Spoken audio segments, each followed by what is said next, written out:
Hello दोस्तों, स्वागत है आपका आज के इस वीडियो में। आज की इस वीडियो में हम लोग माह अक्टूबर के असाइनमेंट नंबर 2 को पूरी तरह से कंप्लीट करेंगे। मैं इसका जो वीडियो है, कंप्लीट वीडियो इस पार्ट का, जैसे कि ये पहला क्वेश्चन है तो ये समांतर श्रेणी पार्ट का है, अर्थमेटिक प्रोग्रेशन का। तो इसकी जो इस पार्ट का जो कंप्लीट वीडियो है वो मैं अपलोड कर दूंगा। अगर आपको वीडियो चाहिए तो आप कमेंट बॉक्स में मुझे कमेंट करके बता देना।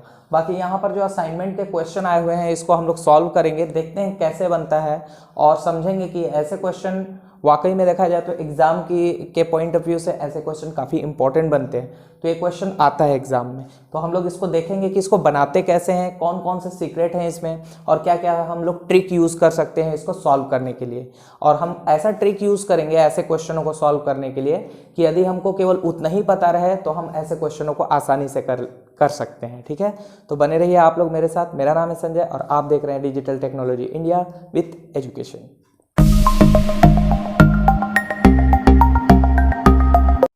तो यहाँ पर अगर ध्यान से देखें आप इस क्वेश्चन में, तो सबसे पहला चीज तो इस क्वेश्चन में जो सबसे इंपॉर्टेंट चीजें हैं वो समझ लीजिए आप। सबसे पहले समांतर श्रेणी कभी भी सॉल्व करते हो आप तो ये वाला सूत्र आपको याद होना चाहिए। ये फार्मूला देखिए, पद बराबर a plus n-1 into D. बस ये सूत्र आपको पता होना चाहिए, आपसे समांतर श्रेणी का ऐसा क्वेश्चन आराम से बन जाएगा। ठीक है, तो अब मैं बताता हूं इसमें क्या क्या चीजें क्या क्या है। तो सबसे पहले देखिए, ये जो a है इसको हम लोग बोलते हैं प्रथम पद। a मीन्स क्या होता है? प्रथम पद। a मीन्स होता है प्रथम पद। यहां पर दिख क्या रहा है आपको? a दिख रहा है, n दिख रहा है और d दिख रहा है। बस 3 के ऊपर है पूरा का पूरा क्वेश्चन।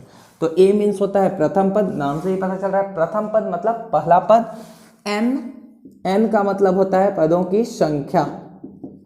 मैं टेंशन मत लो, सबका ट्रिक बता दूंगा आपको ढूंढने का। ठीक है, अभी किसको किसको क्या क्या बोलते हैं वो मैं बता रहा हूं। ठीक है, डी मीन्स होता है सारवंतर, इसको हम लोग बोलते हैं सारवंतर। ठीक है, इसको हम लोग सारवंतर बोलते हैं। और जब मैं इस पार्ट का जो कंप्लीट वीडियो कराऊंगा तो वहां पर मैं आप लोगों को और अच्छे से डिटेल में बताऊंगा। फिलहाल अभी ऊपर ऊपर से आप लोग समझ लो कि किसको क्या क्या बोलते हैं। ठीक है, तो यहाँ पर ए का मतलब हम लोग को पता चल चुका है, प्रथम पद होता है। एन मीन्स होता है पदों की संख्या और डी मीन्स होता है सारवंतर। ये हमको पता चल चुका है। ठीक है, इन्हीं के ऊपर पूरा क्वेश्चन बेस्ड रहता है। आपको मेनली यदि आपको समांतर श्रेणी के क्वेश्चनों को करना है या उनको जानना है तो आपको मेनली ये सूत्र पता होना चाहिए, टीएन पद बराबर a plus n-1 into D. ये सूत्र पता होने चाहिए और किसको किसको क्या क्या बोलते हैं वो मैंने बता दिया। अब चलते हैं क्वेश्चन की तरफ और मैं आपको समझाता हूँ कि क्वेश्चन में बोल क्या रहा है। देखो, सबसे पहले बोलता है किसी समांतर श्रेणी का 12वां पद उसके 5वें पद से 14 अधिक है।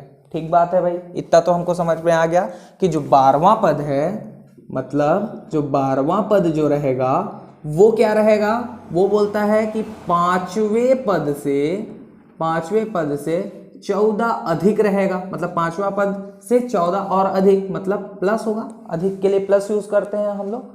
ठीक है, इससे पहले वाली वीडियो में बताया हूँ, अधिक के लिए हम लोग वृद्धि के लिए, ज्यादा के लिए क्या किस चीज का यूज करते हैं? प्लस का। और कमी के लिए हमेशा माइनस का। तो यहाँ पर प्लस हो जाएगा। इतना हमको समझ में आ गया। तो 12वां पद जो रहेगा वो 5वें पद से 14 अधिक के बराबर होगा या इतना होगा, देख लो। ठीक है, ये चीज हमको समझ में आ गया। तो इसको पहले सॉल्व करते हैं, बाकी को बाद में देखते हैं। देखते जाओ फिर। तो सबसे पहले जब हम लोग इस क्वेश्चन को सॉल्व करेंगे तो लिखेंगे, माना कि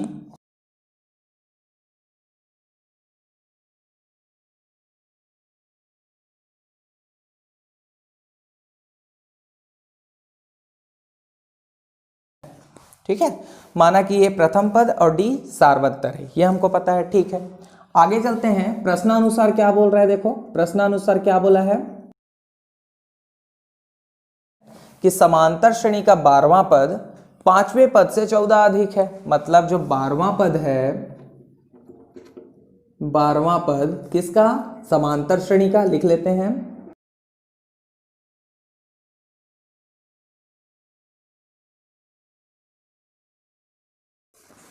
तो समांतर श्रेणी का जो 12वां पद रहेगा वो समांतर श्रेणी के 5वें पद से 14 अधिक रहेगा। लिख लेते हैं,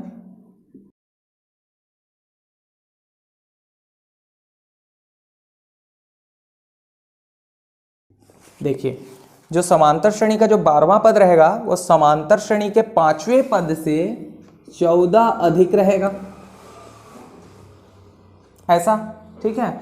अब इसको हम लोग कर लेते हैं बराबर कि जो 12वां पद रहेगा वो 5वें पद से 14 अधिक के बराबर रहेगा, ठीक है। अब इसको सॉल्व करेंगे। अब देखिए जहां पर भी आपको वहां लिखा हुआ मिला, ठीक है ना, ये वहां लिखा है 12वां, 5वां, 6वां, 7वां, 10वां, कुछ भी लिखा हुआ वहां वाला लिखा हुआ मिला, ठीक है, आप वहां पर 100% है कि जो मैं सूत्र आपको बताया ना वो लगाना ही लगाना है, ठीक है।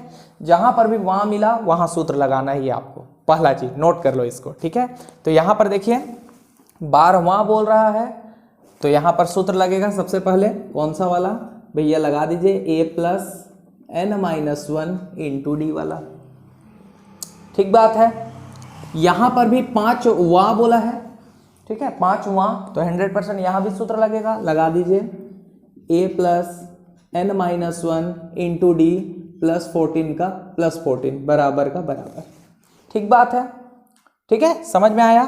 मतलब वहां लिखा हुआ रहता है तो वहां आपको सूत्र लगाना ही लगाना है। जैसे यहां 12वां लिखा था तो यहां सूत्र लगा, समांतर 5वां बोल दिया तो यहां भी सूत्र लग गया, ठीक है। तो ऐसे सूत्र आपको लगाना है। दूसरी बात कि कभी भी जैसे 12वां बोल रहा है ना, ये किस चीज को बता रहा है, ये n के मान को बता रहा है, मतलब पदों की संख्या को बता रहा है। मतलब यहां पर 12वां लिखा है मतलब ये 12 किसका मान है, n का मान है, कितना 12। 5वां बोला है तो n का मान यहां कितना है 5, ऐसे समझ में आया। तो कभी भी वहां जितना भी लिखा रहेगा ना वो सब किसके मान होते हैं, n के मान होते हैं। तो ये ट्रिक है, ठीक है, तो इसको याद रखना। जैसे कि यहां पर अब हमको पता चल चुका है बिना देखे कि 12वां बोल रहा है मतलब n का मान यहां पर क्या है, n जो दिखाई दे रहा है ना वहां पर क्या रखेंगे हम लोग 12 को, और यहां पर जो 5वां बोला है तो यहां n के जगह पे क्या रखेंगे 5 को। चलो रखते हैं, रखते जाओ ऐसा। तो ये हो जाएगा a+n के जगह पे क्या हो जाएगा 12-1 इंटू डी बराबर यहां हो जाएगा a+n के जगह पे क्या हो जाएगा 5-1 इंटू डी प्लस 14 का प्लस 14, सही बात है। आगे हल करते हैं, देखो a+12 में से 1 जाएगा, कितना बचेगा 11, तो हो जाएगा 11d, ऐसे d यहाँ पर गुणा कर रहा था, गुणा ही कर रहा है। वैसे ही इधर भी सॉल्व कर लेते हैं। तो a+5 में से 1 जाएगा 4, d अपने जगह पे प्लस 14 अपने जगह पे, सही है। अब देखिए a और d, इधर भी ad इधर भी a और d वाला, ठीक है, टर्म्स दिखाई दे रहा है ना a और d वाला, इधर भी a और d वाला। तो a d वाले को एक तरफ ले लेते हैं। अब ये गिनती अलग चीज दिख रहा है तो इसको एक तरफ रहने देते हैं। तो ये क्या काम करेंगे, a को इधर लेकर के आएंगे, प्लस में है माइनस, ये प्लस में है इधर आकर के माइनस, कुछ ऐसा देखो। तो ये यहाँ से क्या है a+11d ये है। अब ये a प्लस में था इधर आया -a ऐसा, और ये 4d प्लस में था इधर आया -4d, ठीक है, ऐसा बराबर इधर क्या बच गया आपका 14 ऐसा, ठीक है। आगे देखिए a को देखिए, एक प्लस में है और एक माइनस में है, कैंसिल, ठीक है। आगे हल करेंगे तो 11d और माइनस क्या बच जाएगा 11d माइनस 4d बराबर क्या हो जाएगा 14। 11d में से 4d घटा दीजिए, कितना d बच जाएगा आपका 7d बराबर क्या हो जाएगा 14। यहाँ से d की वैल्यू निकाल सकते हैं हम लोग। मैं बताया था कोई भी सूत्र रहे गणित का आपको क्या देखना है, जैसे कि इस सूत्र में हम लोग देखें a+n-1 इंटू डी, ये था, इसमें 3 चीजें थी, a था, n था और d था। मतलब इसी के ऊपर क्वेश्चन घूमेगा आपका। n का मान दे दिया तो a और d निकालना है, अगर a और d दे दिया n निकालना है, d दे दिया तो a और n निकालना है, ऐसा, ठीक है। तो यहाँ पर आप लोगों को साफ पता चल रहा होगा कि अभी हम लोगों को किस चीज का मान चाहिए, d का, ठीक है। तो यहाँ पर 7 गुणा कर रहा है, उधर चला जाएगा, भाग करेगा तो d की वैल्यू हो जाएगी 14/7, कटेगा, काट दो तो d की वैल्यू आ जाएगी कितनी 2। तो ये आ गई d की वैल्यू 2, ये आपका d का वैल्यू केवल निकला है। अभी हम लोग को क्या निकालना है, क्वेश्चन में चलते हैं। तो बोलता है श्रेणी का mवां पद ज्ञात कीजिए। यहां भी सूत्र लगेगा a+n-1 इंटू डी वाला, ये वाला सूत्र लगेगा। तो यहां पर हम लोग क्वेश्चन को थोड़ा सा समझेंगे। यहां पर बोल रहा है देखिए mवां पद ज्ञात करने के लिए आपको मैं जैसा कि बताया आप लोगों को कि कोई भी वां वाला जब पद रहता है तो वहां पर हम लोग ये वाला फार्मूला लगाते हैं a+n-1 इंटू डी वाला। अब यहां पर देखिए अगर आपको mवां पद ज्ञात करना है तो mवां वहां लिखा है ना, मतलब ये सूत्र लगेगा।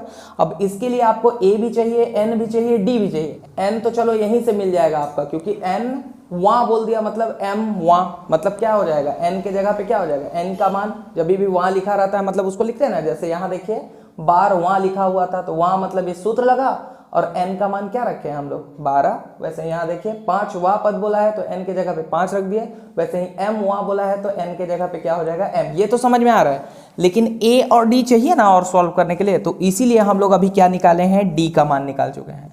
अब हम लोग को क्या चाहिए, a का मान चाहिए।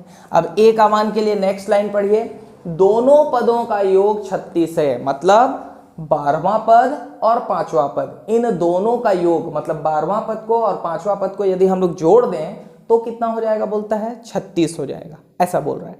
तो आप ये पहला लाइन हुआ, इतना तक लिखोगे, फिर आगे मैं बताता हूं आपको, ठीक है। इतना का स्क्रीनशॉट लो, फिर आगे देखते हैं। तो देखो आगे क्वेश्चन में यहां पर बोल रहा है दोनों पदों का योग मतलब 12वां पद और 5वां पद, इन दोनों पदों को यदि हम लोग जोड़ दें, इन दोनों पदों का योग मतलब इन दोनों पदों को 12वां पद को और 5वां पद को, समांतर श्रेणी के 12वां पद और समांतर श्रेणी के 5वें पद को यदि हम लोग जोड़ दें तो ये कितना हो जाएगा, बोलता है 36 हो जाएगा, ऐसा बोल रहा है। तो हम लोगों ने दोनों को जोड़ दिया, फिर से वही चीज वहां लिखा है मतलब 100% सूत्र लगेगा, लगाओ a plus n minus 1 into D, इसके लिए भी यहाँ 5 वां बोल दिया मतलब यहाँ भी सूत्र लगेगा a plus n minus 1 into D बराबर इधर क्या हो जाएगा 36 और दोनों के बीच क्या चिन्ह आ जाएगा, प्लस का, ऐसा समझ में आया। मतलब 12वां 5वां 6वां 7वां mवां nवां कुछ भी लिखा रहे, आपको क्या करना है, ये सूत्र लगाना है, कभी भी वहां देखोगे तो, ठीक है। पहला चीज, एक चीज और, कई लोग वहां ही ढूंढते रहते हैं, कभी कभी चौथा भी बोल देता है, तीसरा भी बोल देता है, दूसरा पहला भी बोल देता है, तो पहला दूसरा तीसरा चौथा 5 से ही स्टार्ट होता है, वहां लगना, ठीक है, 5वां 6वां। तो वहां पर भी आपको क्या करना है, पहला दूसरा तीसरा चौथा में भी यही सूत्र लगाना है, उसके लिए भी, ठीक है। अब यहां पर हम लोगों ने सूत्र लगा दिया, ठीक है, हमको पता है वहां मतलब 12वां बोला है मतलब ये n का मान है, रखते जाते हैं फटाफट, बाकी का हमको नहीं पता। a प्लस n का मान क्या है 12, लगा देते हैं माइनस 1 इंटू डी का d प्लस फिर से a प्लस n का मान अभी क्या हो जाएगा, इस वाले के लिए 5वां तो 5 माइनस 1 इंटू डी बराबर क्या हो जाएगा 36, ठीक है।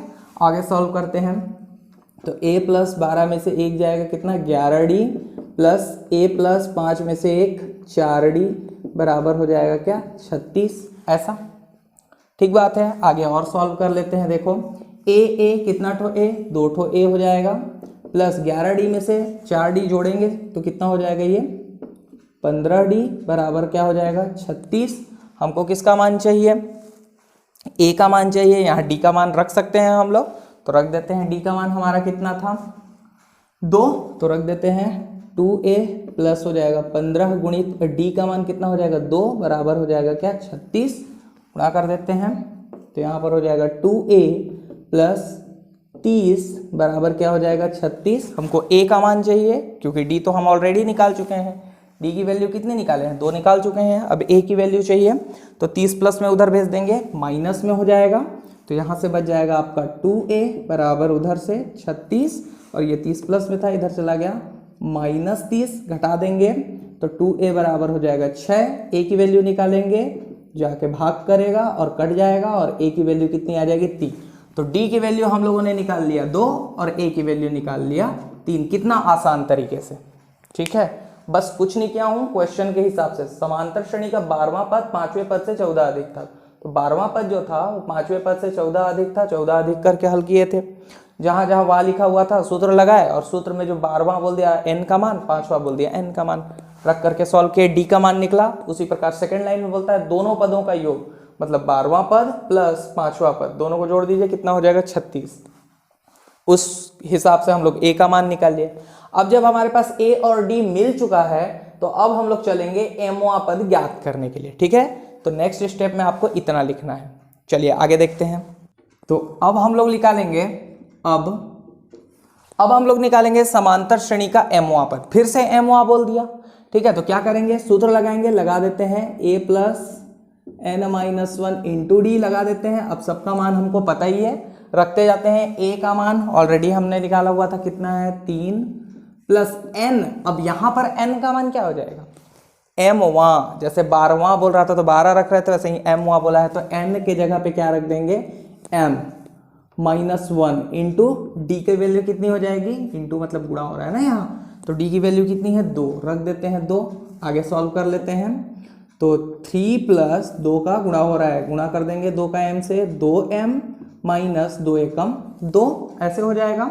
ये m पद निकलता जा रहा है, पूरा लिख लेना आप लोग, ये पूरा आएगा यहाँ भी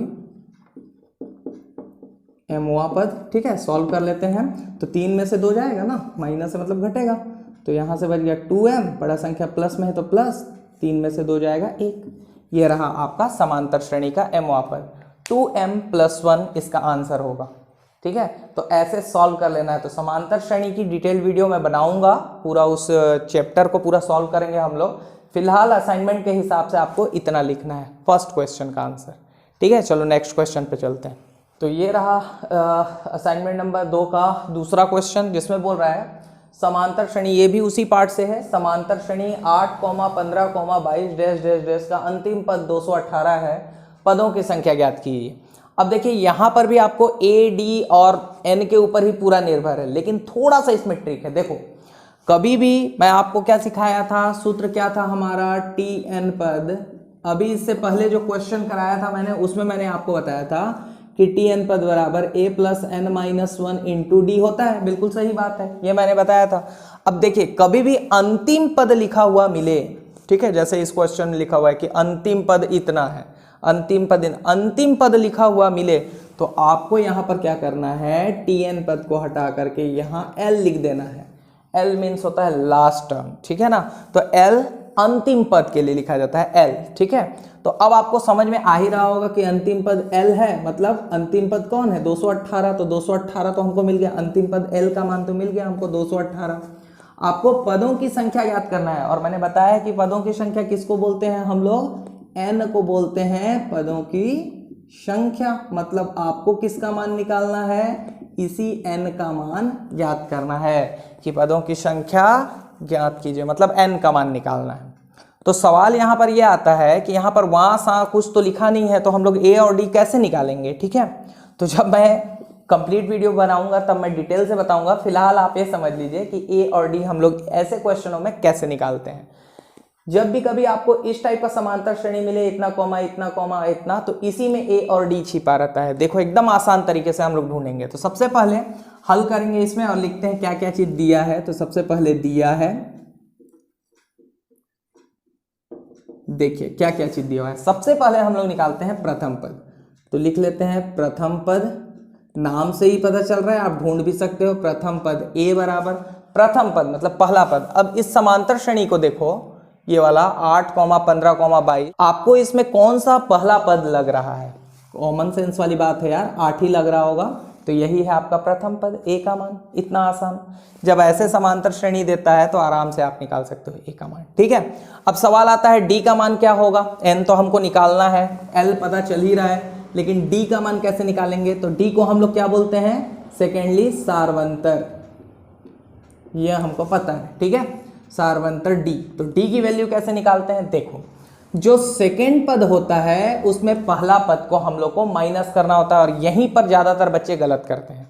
वो पहला पद में दूसरा पद को घटा देते हैं, जो कि गलत है।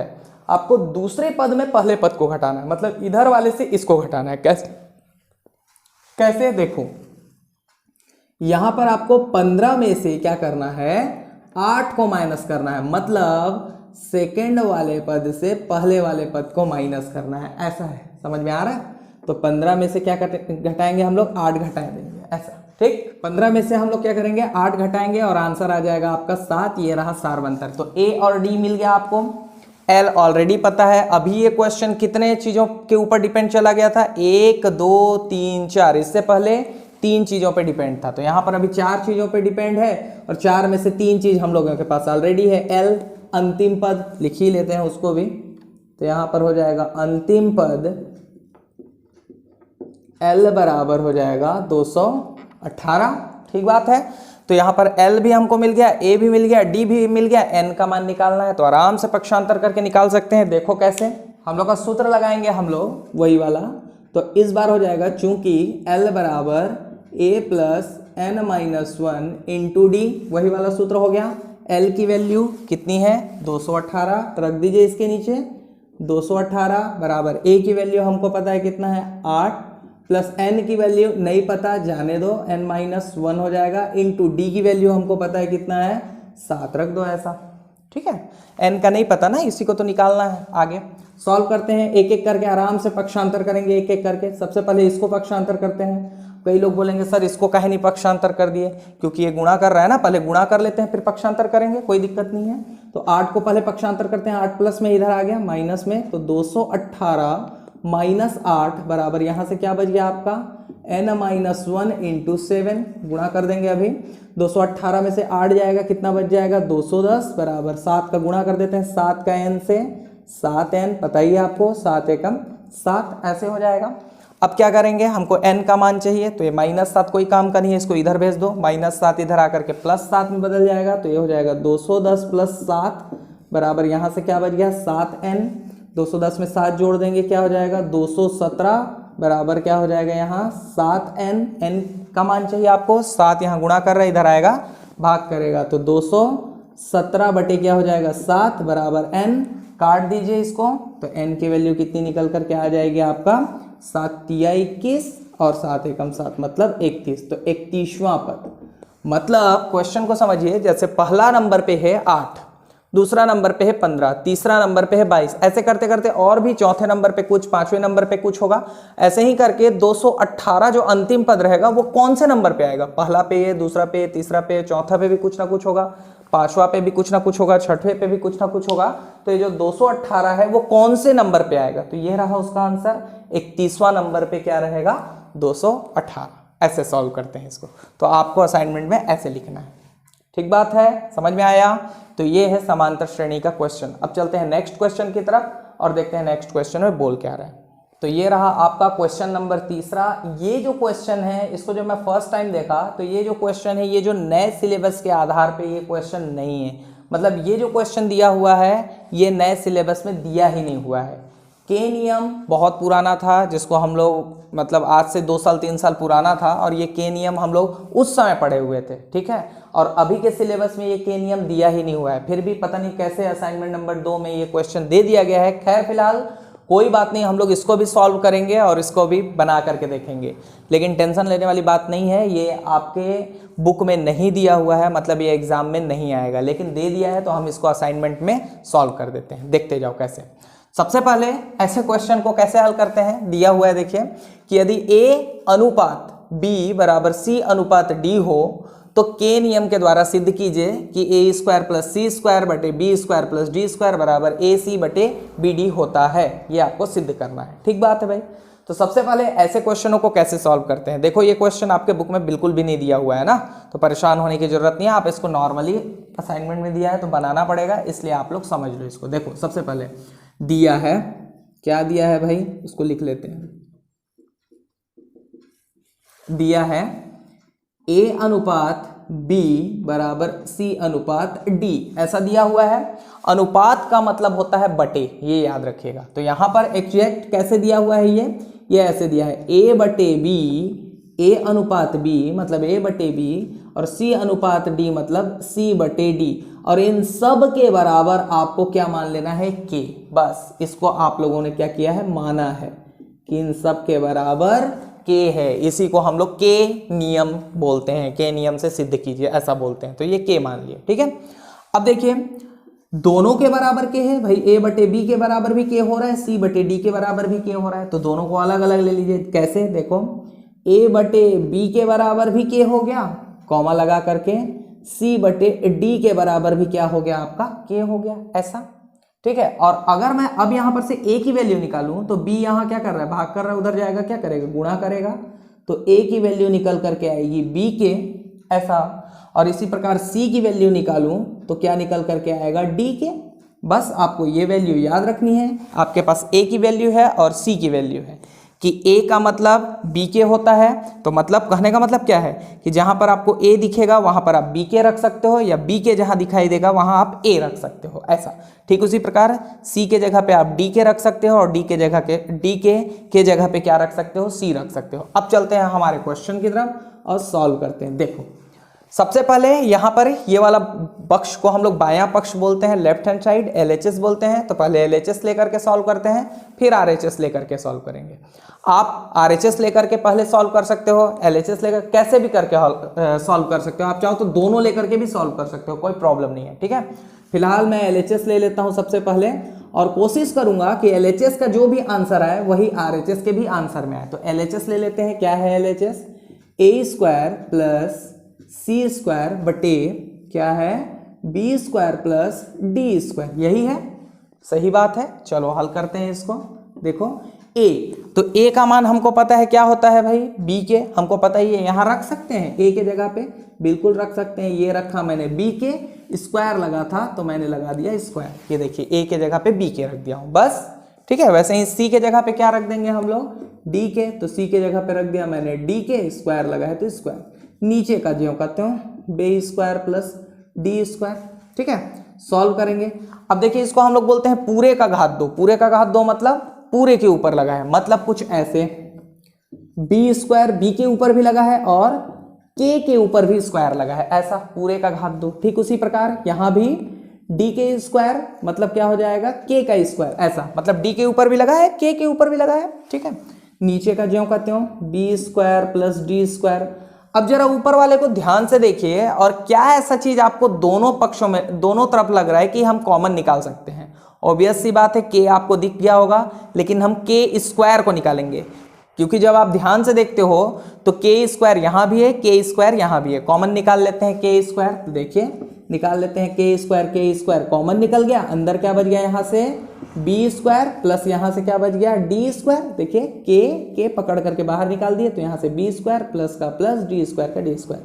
नीचे क्या बच गया b square plus d square. ये देखिए बी स्क्वायर डी स्क्वायर से बी स्क्वायर डी स्क्वायर कटा, तो क्या आ गया आपका LHS के स्क्वायर। ये LHS आया है आपका, ठीक है। अब देखते हैं कि RHS में क्या के स्क्वायर आता है। यदि RHS से भी के स्क्वायर आ जाता है मतलब LHS बराबर हो जाएगा RHS के, तो आपका क्वेश्चन हो जाएगा सॉल्व। बस यही सिद्ध करना है ना आपको। सिद्ध क्या करना है कि ये देखिए इतना पूरा इतना के बराबर होता है। इसको मैंने जब सॉल्व किया तो क्या आया हमारा आंसर के स्क्वायर। इसको भी सॉल्व करते हैं और लेकर के आते हैं के स्क्वायर। यदि आ जाता है तो सिद्ध हो जाएगा, नहीं आएगा तो गलत बात है। इतना को पहले सबसे पहले आप लोग लिख लो, फिर मैं आगे बताता हूं। तो चलिए अब RHS को लेकर के सॉल्व करेंगे। मैंने नहीं उसको रफ नहीं किया है वहां पर, क्योंकि A का मान और C का मान को मैं साइड में लिख दिया हूं ताकि आप लोगों को समझ में आता रहे। अब चलते हैं RHS लेकर के और सॉल्व करते हैं। तो RHS ले लेते हैं अब हम लोग। तो ये देखिए मैंने RHS लिया। क्या है हमारा RHS? AC बटे हो जाएगा BD। मान रख देते हैं। A का वैल्यू हमको पता है क्या होता है, रखते जाएंगे। A की वैल्यू क्या है B के, और यहाँ पर क्या हो रहा है गुणा हो रहा है ना, यहाँ पर कोई चिन्ह नहीं है मतलब गुणा हो रहा है। और C का वैल्यू क्या है आपका D के, रख देते हैं D के बटे नीचे में क्या हो जाएगा BD। सॉल्व कर देते हैं। चलिए आगे गुणा करेंगे। B और D तो करेगा नहीं, के साथ करेगा और बनाएगा के स्क्वायर, और B और D आपस में BD ऐसा, बटे नीचे हो जाएगा क्या BD से BD कैंसिल। क्या आया आपका RHS का मान भी क्या आया के स्क्वायर। अतः करके लिख देना LHS जो रहेगा वो बराबर हो जाएगा किसके RHS के। और ये सिद्ध हो जाएगा कि वाकई में ये वाला जो पार्ट है वो इसके बराबर होता है, क्योंकि LHS को जब हम लोगों ने सॉल्व किया तो भी के स्क्वायर आया, इसको भी सॉल्व किया तो ये भी के स्क्वायर आया। बस यही है आपका के नियम। ऐसे सॉल्व करते थे आज से 3 साल पहले हम लोग इस तरह के क्वेश्चन, और ये भी एग्जाम के पॉइंट ऑफ व्यू से उस टाइम बहुत ज़्यादा इंपॉर्टेंट था। अब ये नहीं आने वाला एग्जाम में, ठीक है। तो ये खैर असाइनमेंट में दे दिया था तो सॉल्व करा दिया मैंने, देख लो अब आप, ठीक है। समझ में आया। चलो नेक्स्ट क्वेश्चन की तरफ बढ़ते हैं और देखते हैं नेक्स्ट क्वेश्चन में क्या दिया है। तो ये रहा आपका क्वेश्चन नंबर 4, जिसमें बोल रहा है संख्याएं 10, 18, 22, 38 में क्या जोड़ा जाए कि संख्याएं समानुपाती हो जाएं। सबसे पहले आपको अनुपात, ये जो क्वेश्चन है ये अनुपात एवं समानुपात वाले चैप्टर का है, तो इसकी भी मैं कंप्लीट वीडियो बना दूंगा। लेकिन फिलहाल इस क्वेश्चन को देखते हैं और इस क्वेश्चन में बोल क्या रहा है। बोलता है, देखो सबसे पहले इस क्वेश्चन को समझने से पहले आप ये समझ जाओ कि अनुपात और समानुपात क्या होता है। देखो यार, जब आप 2 बिंदु ऐसे देखते हो इसका मतलब होता है अनुपात, ठीक है। इसको हम लोग अनुपात बोलते हैं और इसका मतलब होता है बटे। जैसे 2:3 ऐसे लिखा है तो इसका मतलब होता है 2/3, ठीक उसी प्रकार समानुपात का मतलब क्या होता है, समानुपात मतलब 4 बिंदी, इसको हम लोग समानुपात बोलते हैं। और इसका मतलब होता है जैसे 2 समानुपात 2 ऐसे लिखा है, इसका मतलब क्या होगा 2 बराबर 2। समानुपात का मतलब होता है बराबर। बस इतना सा छोटा सा चीज याद रखना कि अनुपात मतलब होता है बटे और समानुपात मतलब होता है बराबर। इसके बाद की कहानी एकदम आसान है, देखते जाओ कैसे सॉल्व करते हैं। देखो मुझे नहीं पता कि 10, 18, 22, 38 में क्या जोड़ा जाए, मुझे नहीं पता कि क्या जोड़ा जाए कि वे संख्या समानुपाती हो जाए, मुझे नहीं पता।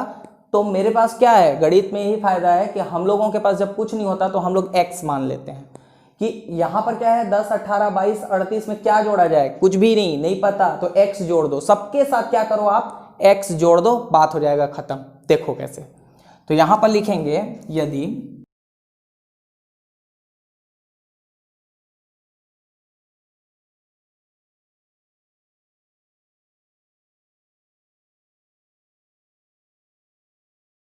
क्या हो जाएगा, तो दिया है, सीधा सॉल्व करेंगे। अब हम लोग कैसा दिखाई देगा, अगर हम लोग 10 के साथ x जोड़ दें तो ऐसा दिखाई देगा 10 प्लस x, दिखेगा कि नहीं दिखेगा, दिखेगा, बिल्कुल दिखेगा। 18 के साथ जोड़ दें तो 18 प्लस x, मजा नहीं आ रहा है देखने में, कोष्टक लगा दो, ऐसा कोई दिक्कत है क्या, नहीं है। आगे 22, तो 22 को क्या लिख सकते हैं हम लोग, 22 प्लस x, ठीक है ऐसा। और उसी के प्रकार 38 लिख सकते हैं, तो ये हो जाएगा 38 प्लस क्या हो जाएगा x। देखिए मैंने सब के साथ 10 के साथ 18 के साथ 22 के साथ 38 के साथ जोड़ दिया x। अब सवाल यहाँ पर यह आता है कि हम लोग कहाँ पर अनुपात लगाएं और कहाँ पर समानुपात। तो ध्यान दीजिएगा, एक जैसे पहला संख्या है ना, तो कभी भी जैसे 2:3 में बताया तो 2 अंकों के बीच में अनुपात लगता है। तो यहाँ 10 और 18 समझ लीजिए, ऐसे था, ऐसे समझो तो ज़्यादा समझ में आएगा। 10 और 18 है तो इनके बीच अनुपात लगेगा ना, बिल्कुल, बस यहाँ अनुपात लगा दो, ये हो गया खत्म बात। अब किसके बीच और अनुपात लगेगा, 22 और 38 के बीच भी अनुपात लगेगा, तो 22 और 38 के बीच भी अनुपात लगेगा। बचा क्या, समानुपात, कहाँ लगेगा, बीच में लगेगा, बिल्कुल सही बात, ऐसे समानुपात लगा दो, खेल खत्म हो गया। बस तो यार यही तो समझना है। अगर ये समझ गए, 4 टर्म्स आपके पास होने चाहिए अनुपात और समानुपात के क्वेश्चन सॉल्व करने के लिए। अब देखो मेरे को कैसे समझ में आया, मैं देखा 10, 18, 22, 38 समझ में आ गया, इनके बीच अनुपात, इनके बीच अनुपात, बीच में समानुपात। आपको भी यही याद रखना है कि 4 चीजें होंगी, 2 के साथ अनुपात लगाइए और बीच में लगा दीजिए समानुपात, बस इतना ही समझना है मेनली। इसके बाद तो कहानी एकदम आसान है। देखो कैसे, अब देखो पूरा सॉल्व करना है बस गणित को, जो कि मैं पहले बता चुका हूं आप लोगों को। देखो कैसे, 10 प्लस x अनुपात में है, अनुपात मतलब क्या होता है, अभी मैंने बताया, बटे होता है, लिख दो तो ये हो जाएगा। देखो 10 प्लस x अनुपात, ये जो अनुपात है ना इसका मतलब बटे, क्या हो जाएगा भैया 18 प्लस x, खत्म बात। समानुपात का मतलब क्या मैंने बताया, बराबर, लिख दिए। 22 प्लस x लिख दो, 22 प्लस x अनुपात मतलब बटे, क्या हो जाएगा 38 प्लस x। बस तो अब क्या करना है, तिर्यक गुणा कर दो, इसका इसके साथ, इसका इसके साथ। कैसे होगा गुणा, देखो वो भी सिखाया हूं मैं।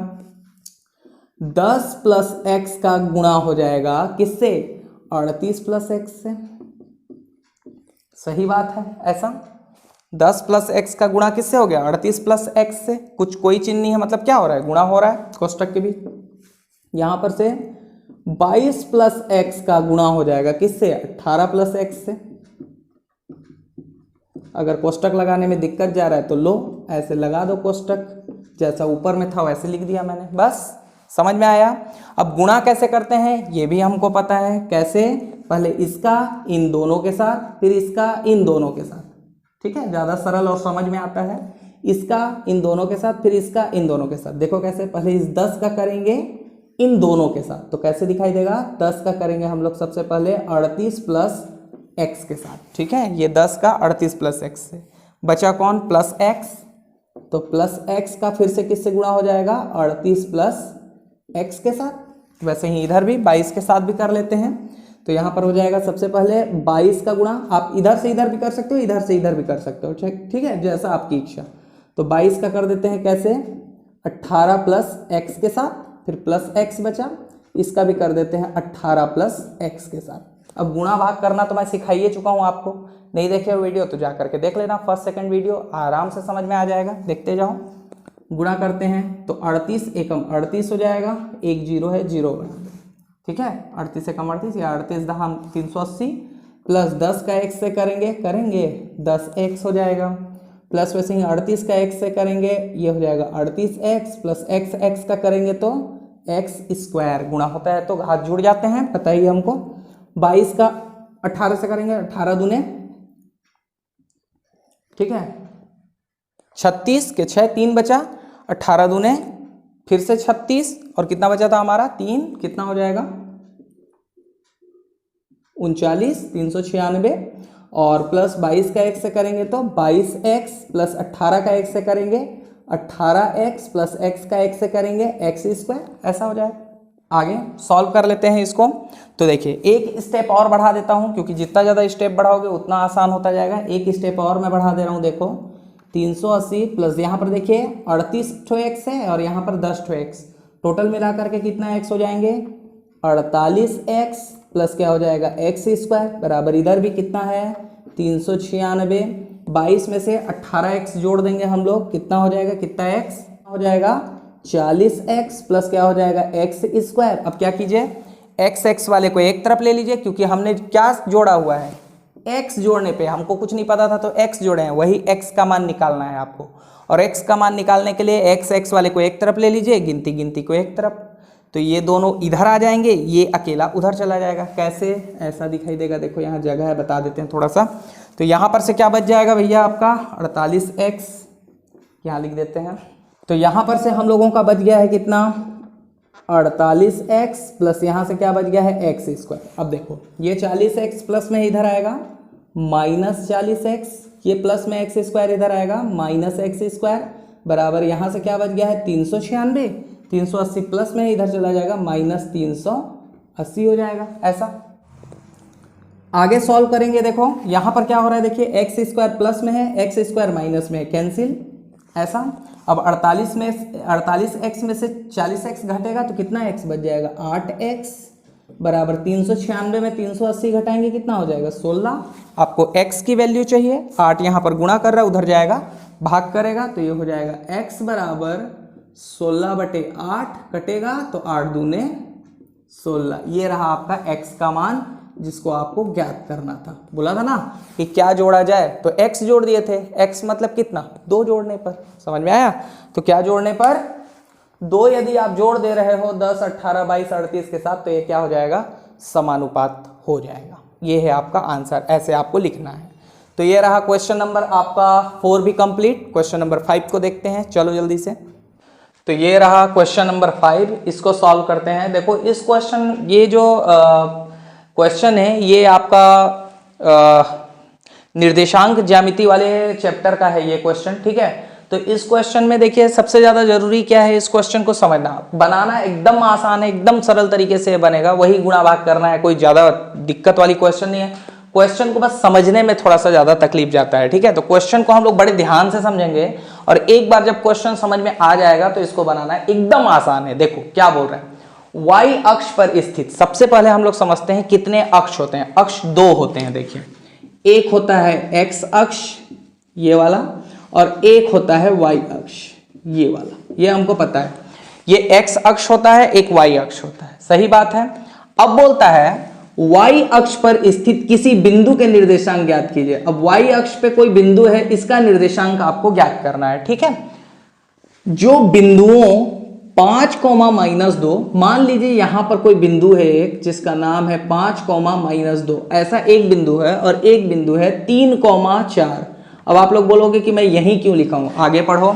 3,4 से समदूरस्थ है, मतलब समान दूरी पर स्थित है, मतलब ये जो है यहां से और यहां पर से एकदम बराबर बराबर। मान लीजिए यहां पर a है, यहां पर b है, तो और यहां मान लीजिए कोई p है, मान लीजिए ऐसा, तो p से a की जो दूरी रहेगी वही p से b की दूरी रहेगी, इसलिए मैं ऐसा लिखा हूं। समान दूरी पर स्थित है, समदूरस्थ है, समान दूरी पर स्थित है, मतलब जो 2 ठो और जो बिंदु हैं वो y अक्ष पे स्थित किसी बिंदु से समान दूरी पर स्थित है, समदूरस्थ हैं। तो मान लीजिए ये दोनों बिंदु इससे बराबर बराबर दूरी पर स्थित हैं। इसका मतलब क्या हुआ कि PA के बराबर हो जाएगा कौन, PB।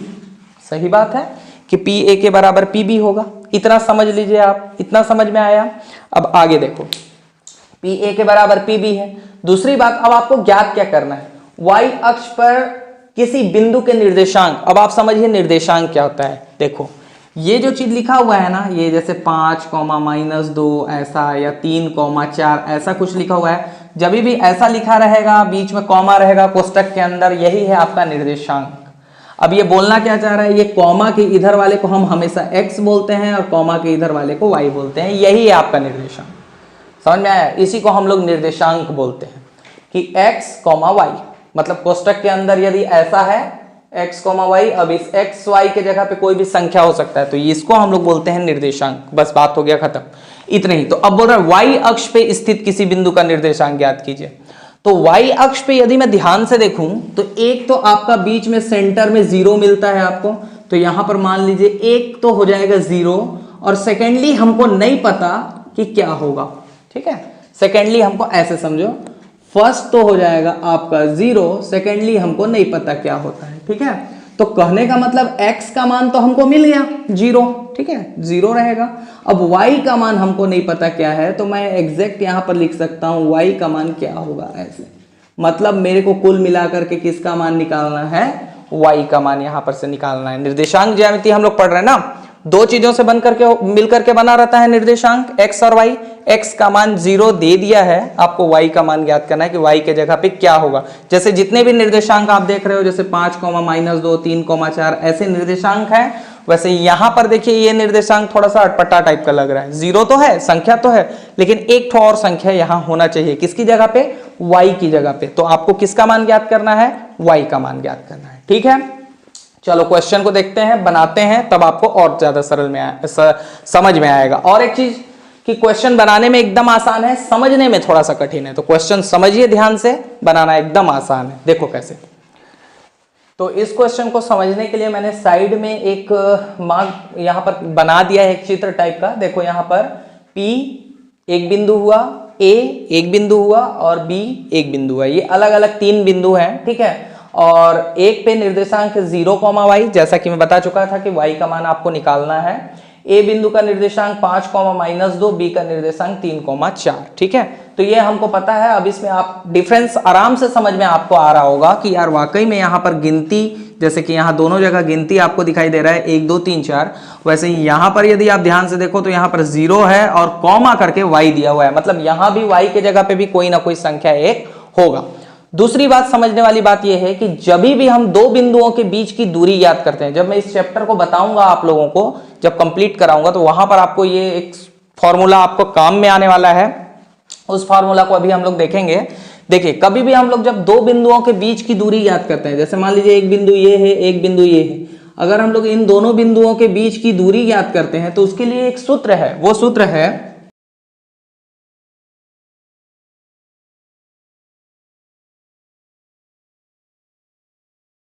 दूरी का एक सूत्र होता है जिसको हम लोग बोलते हैं x2 - x1 का whole square plus y2 - y1 का होल स्क्वायर, और ये पूरे का लग जाता है करणी।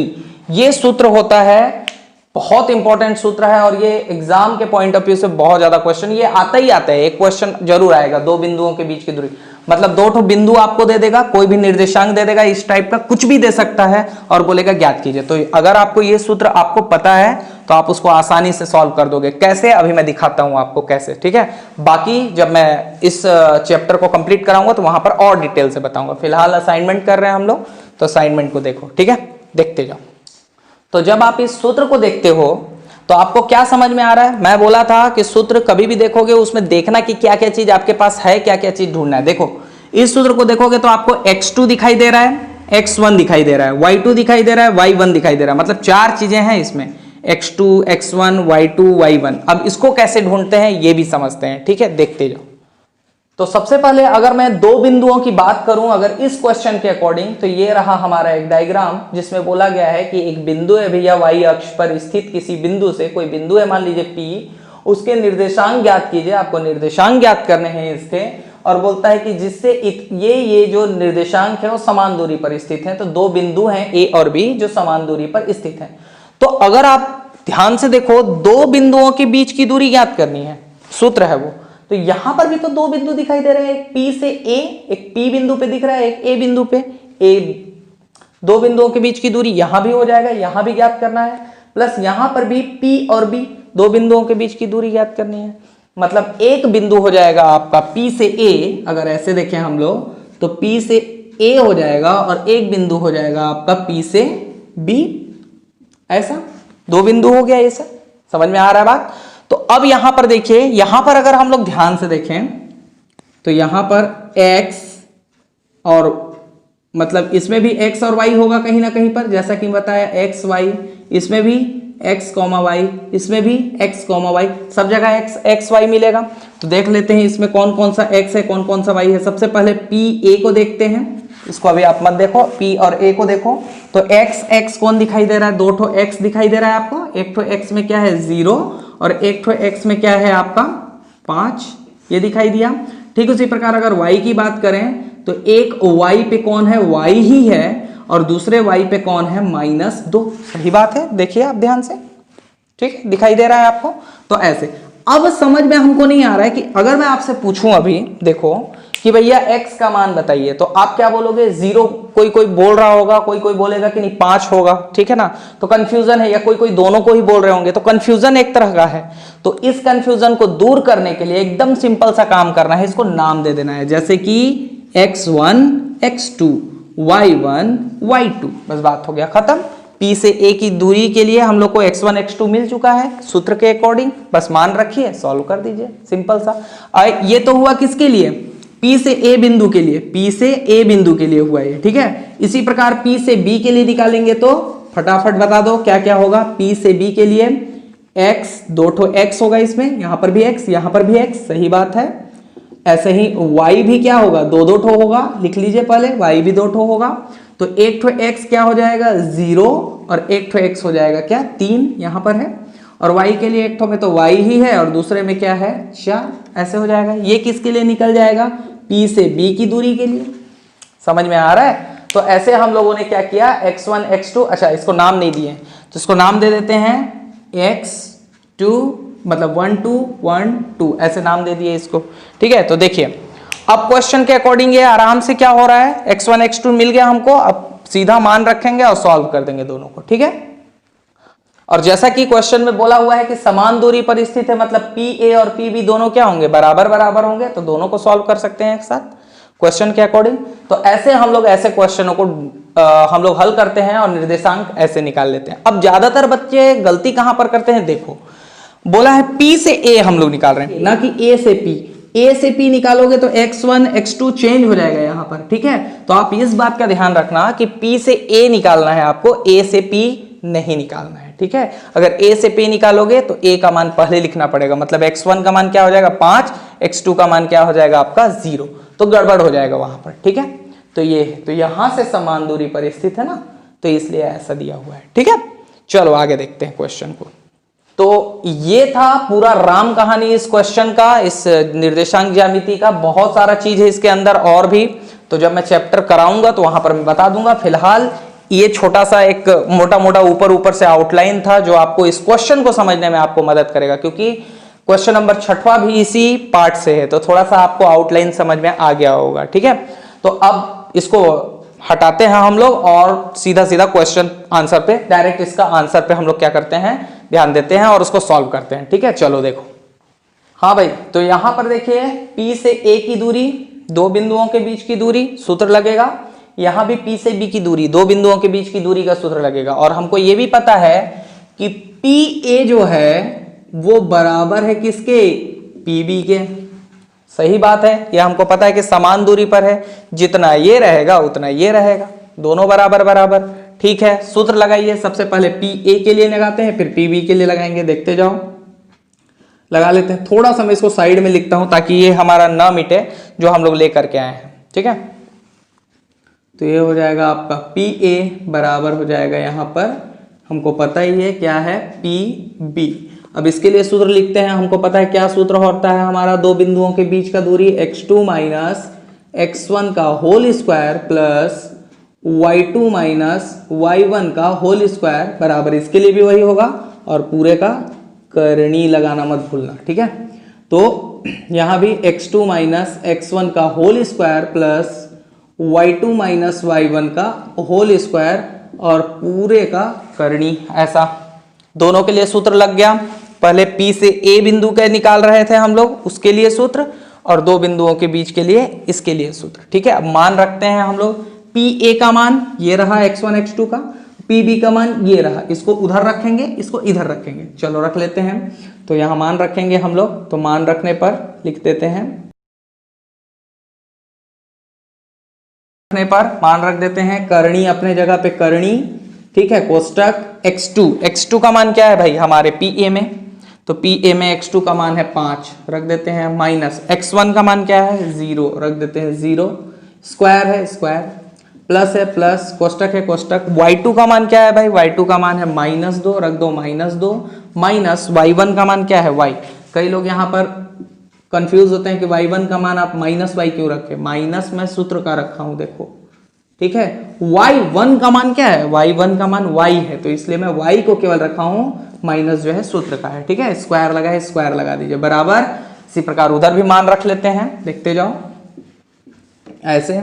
x2 का मान बोलिए pb के लिए, तो x2 का मान pb के लिए 3, माइनस x1 का मान कितना हो जाएगा 0, स्क्वायर है स्क्वायर, प्लस का प्लस, फिर y2 का मान क्या हो जाएगा 4, माइनस y1 का मान क्या हो जाएगा y, और स्क्वायर का स्क्वायर। बस समझ में आया इतना। चलो अब मैं इसको रफ करता हूं, अब मेरे को इसका जरूरत नहीं है, ठीक है। तो आप लिख लेना कि PA के लिए ऐसे लिख लेना, पूरा लिख लेना। जब आप सॉल्व करोगे दिया है करके जब आप सॉल्व करोगे तो इस चित्र को बना देना, इसको लिख लेना, ठीक है, कि PA के लिए इतना मान हो जाएगा, PB के लिए इतना मान हो जाएगा, उसके बाद आप यहां से सॉल्व करना, ठीक है। तो ऐसे लिख लेना, मैं इसको रफ कर रहा हूं देखो। और आपको हमेशा दिमाग में रहना चाहिए कि आपको किसका मान ज्ञात करना है। तो आपको अभी इस क्वेश्चन में किसका मान ज्ञात करना है, y का मान ज्ञात करना है कि y के जगह पे क्या होगा, ठीक है ना। तो यहाँ पर y पे कॉन्सेंट्रेट हम लोग करेंगे। चलो सॉल्व करते हैं इसको और देखते जाओ। अब देखो यहाँ पर कई लोग करनी से भी डरते हैं कि ये करनी जो लगा हुआ है बहुत खतरनाक टाइप का दिख रहा है, तो इस करनी को हटा देते हैं, कुछ नहीं करेंगे, दोनों पक्षों में वर्ग कर देंगे, करनी ऑटोमेटिक हट जाएगा। कैसे देखो,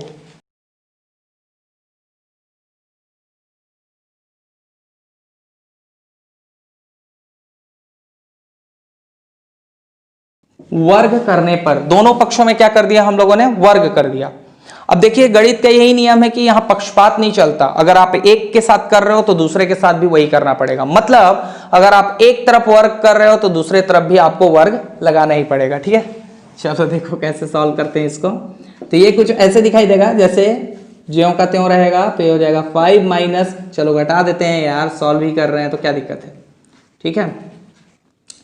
या चलो सॉल्व करते हैं इसको, मैं एक स्टेप और बढ़ा दे रहा हूं, 5 माइनस 0 का whole square plus -2 minus y का होल स्क्वायर, ऐसा। अब दोनों पक्षों में वर्क करना है, उधर को भी लिख ही देता हूं तब समझ में आएगा। तो ये हो जाएगा करनी 3 माइनस 0 का होल स्क्वायर प्लस हो जाएगा 4 माइनस y का होल स्क्वायर। अब देखिए दोनों पक्षों में वर्क करने पे कर दीजिए, एक पक्ष ये रहा, एक पक्ष ये रहा, दोनों में लगा दीजिए वर्ग, क्या दिक्कत है, ऐसे, ठीक है। अब ये जो स्क्वायर है इस करनी को काट देगा, ये स्क्वायर इस करनी को काट देगा। अब ये आजाद है, बाहर निकल करके आ जाएंगे, ऐसे क्या करेंगे, यहाँ पर 5 का स्क्वायर मतलब क्या हो जाएगा 25, करनी तो हट चुका है, ये 25, और इसको थोड़ा सा जमा करके लिखेंगे तो प्लस ये हो जाएगा, प्लस वाले को पहले ले लेंगे, y माइनस 2 का होल स्क्वायर बराबर, यहाँ पर भी 3 का स्क्वायर मतलब 3 में से घटेगा नहीं, 3 का स्क्वायर मतलब ऐसे हो जाएगा। चलो एक स्टेप मैं बढ़ा दे रहा हूँ, यहाँ पर 5 का स्क्वायर हो जाएगा और ये हो जाएगा 3 का स्क्वायर प्लस यहाँ पर हो जाएगा 4 माइनस y का होल स्क्वायर, ऐसे हो जाएगा। तो यहाँ पर ये जो चीज आपको दिखा, ये बिल्कुल इस सूत्र के जैसे आपको दिखाई दे रहा होगा, बीजगणित के इस सूत्र के जैसे। देखो a माइनस बी का होल स्क्वायर बिल्कुल इसके जैसा दिख रहा है, a माइनस बी का whole square, a minus b का whole square, a minus b का होल स्क्वायर, बिल्कुल इसके जैसा दिख रहा है। ये भी और ये वाला भी इसी के जैसे, a माइनस बी का होल स्क्वायर, ये भी बिल्कुल इसी के जैसे दिख रहा है।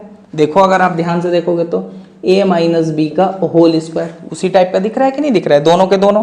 अब अगर हम लोग इसको एक्सप्लेन करते हैं तो क्या बनता है, इसको एक्सप्लेन करते हैं तो बनता है a square minus 2ab plus b square, मतलब इसके जगह पे बराबर करके इसके जगह पे हम लोग इसको भी लिख सकते हैं, यहां पर भी वैसे ही बराबर a square minus 2ab plus b square, ये तो आपको पता ही होगा।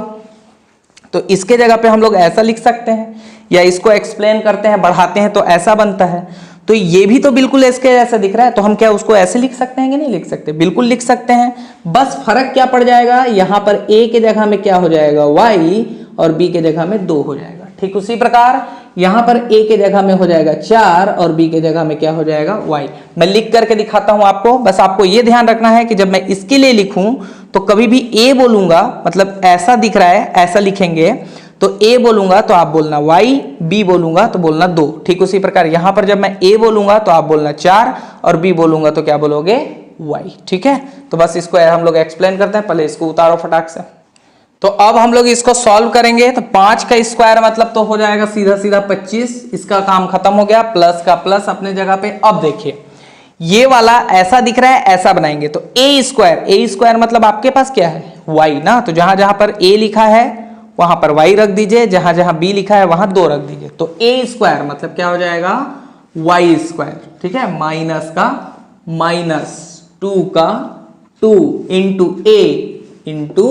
a मतलब क्या y इंटू b मतलब क्या 2 प्लस क्या लिखा हुआ है b स्क्वायर मतलब क्या हो जाएगा 2 का स्क्वायर हो जाएगा, ये काम खत्म। इसका बराबर का बराबर 3 का स्क्वायर मतलब 9 प्लस, अब इसकी बारी देखो, इस ये बिल्कुल ऐसा दिख रहा है, ऐसा बनाएंगे तो a स्क्वायर मतलब 4 का स्क्वायर ऐसा, माइनस का माइनस 2 का 2 इंटू a मतलब क्या हो जाएगा 4 इंटू b मतलब क्या हो जाएगा y प्लस b स्क्वायर मतलब क्या हो जाएगा b की जगह पे क्या है y, तो ये हो जाएगा y स्क्वायर। देखिए अब ये बिल्कुल यहां से देखोगे, यदि आप ऐसा और यहां से देखोगे ऐसा, तो आप इसको देखिए ऐसा दिख रहा था, ऐसा मैंने लिख दिया, ये देखिए समझ में आया।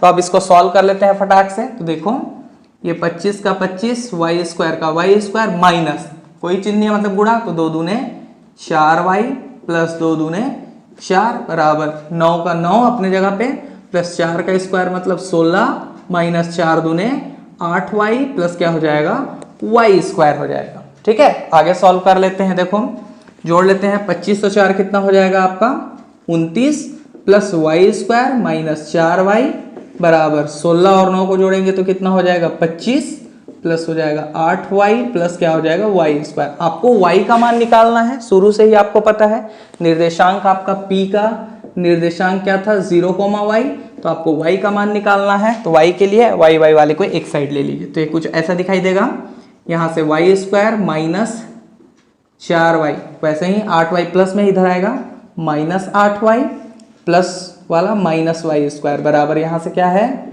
25 और ये 29 प्लस में था इधर चला गया माइनस 29 ऐसा।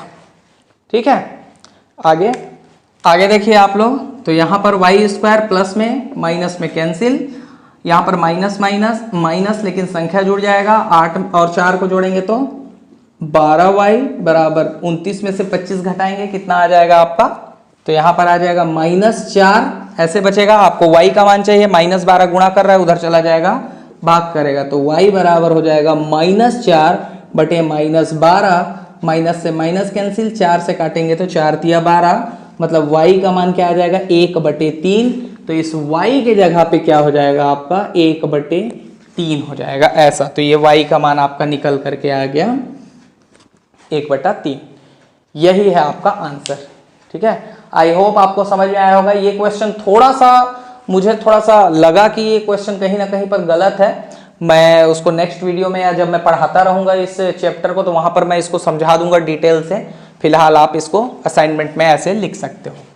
तो आगे लिख देना कि P का निर्देशांक क्या होगा, तो लिख देना अतः बिंदु P के निर्देशांक क्या क्या हो जाएंगे बराबर 0,1/3 होगा। ठीक है, ये आपका आंसर हो जाएगा, ऐसे लिख देना। इस तरह से आपको असाइनमेंट में लिख लेना है, आपको नंबर मिल जाएगा। ठीक है, चलो आगे देखते हैं नेक्स्ट क्वेश्चन। तो ये रहा आपका इस असाइनमेंट का क्वेश्चन नंबर 6वां, जिसमें बोल रहा है मूल बिंदु से होकर जाने वाली उस सरल रेखा की प्रवणता ज्ञात कीजिए जो बिंदु 2,3 से होकर जाती है। तो ये भी निर्देशांक ज्यामिति वाला क्वेश्चन है। यहाँ पर आपको 2-3 चीजें समझनी पड़ेंगी। सबसे पहला आपको क्या ज्ञात करना है, सरल रेखा की प्रवणता ज्ञात कीजिए। तो सबसे पहले प्रवणता क्या होता है, जिसको हम लोग सरल रेखा की प्रवणता या ढाल प्रवणता भी बोलते हैं।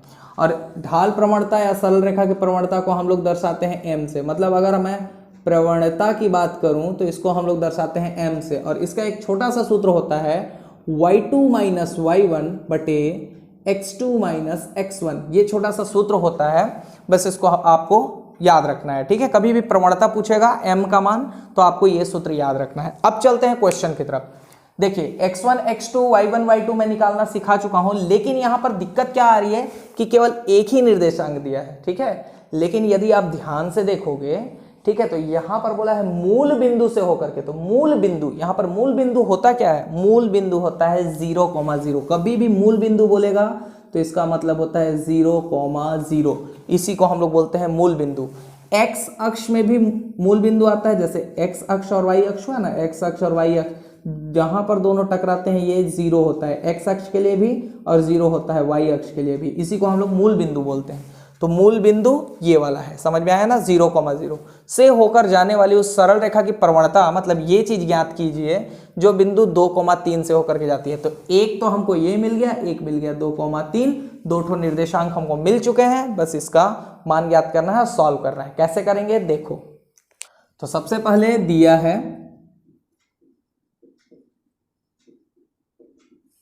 क्या दिया है भाई, कि जो सरल रेखा है वो मूल बिंदु और इस बिंदु से होकर के जाती है। तो लिख लेते हैं सरल रेखा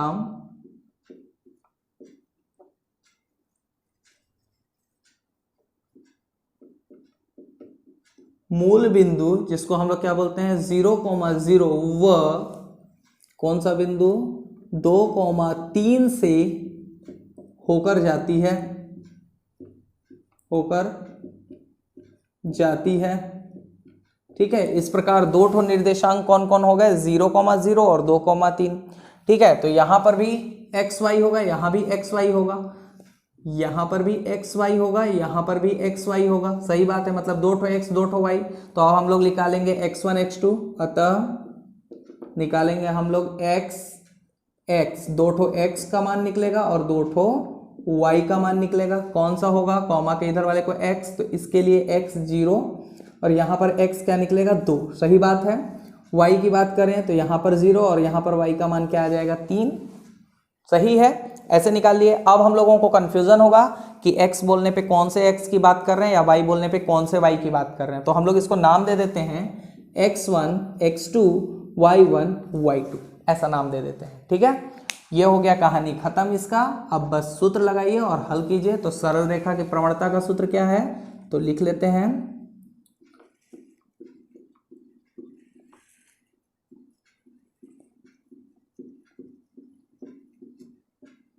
m बराबर, हमको पता है क्या होता है, y2 माइनस y1 बटे x2 माइनस x1। मान रख देते हैं m का मान निकालने के लिए। y2 का मान क्या है 3 माइनस y1 का मान 0 बटे x2 का मान क्या है 2 माइनस x1 का मान क्या है 0। घटा देते हैं तो 3 में से 0 3, 2 में से 0 2। ये आपका m का मान, मतलब सरल रेखा की प्रवणता आ जाएगी 3/2। यही आपका आंसर हो जाएगा। एकदम आसान तरीके से ऐसे आपको ज्ञात कर लेना है। ठीक है, चलते हैं नेक्स्ट क्वेश्चन की तरफ और खत्म करते हैं ये असाइनमेंट माह अक्टूबर का। ठीक है, चलो। तो ये रहा आपका क्वेश्चन नंबर 7। ये बेसिकली आपका 8 पार्ट से है, आलेख वाले पार्ट से, ग्राफ वाले पार्ट से है।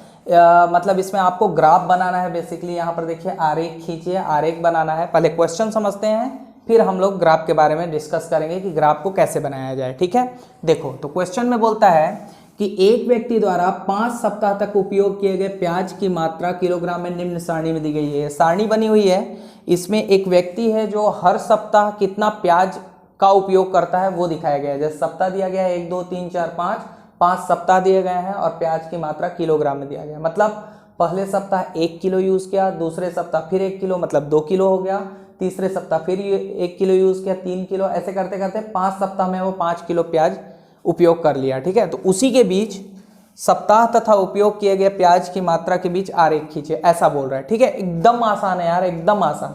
कभी भी आपको ग्राफ बनाने के लिए देना तो आप सारणी यदि आपको मिल जा रहा है, काम हो गया खत्म, कुछ नहीं है इसमें एकदम।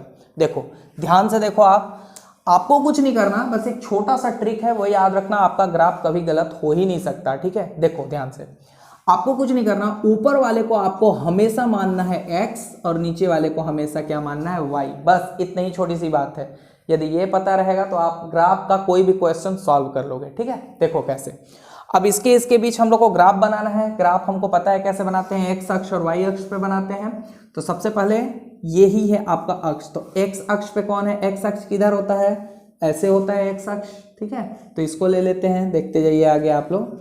तो इसको ग्राफ लेंगे हम लोग ऐसा, ये x अक्ष पे, x अक्ष पे कौन है, सप्ताह है, सप्ताह ले लीजिए आप, ऐसे सप्ताह इधर बढ़ता जा रहा है, कितना से शुरू हुआ है आपको पता ही है कि यहाँ पर से ऐसे रहता है, ऐसे रहता है ना, यहाँ 0 रहता है, तो हम लोग यहाँ पर ऐसे लेंगे, ये है आपका x अक्ष।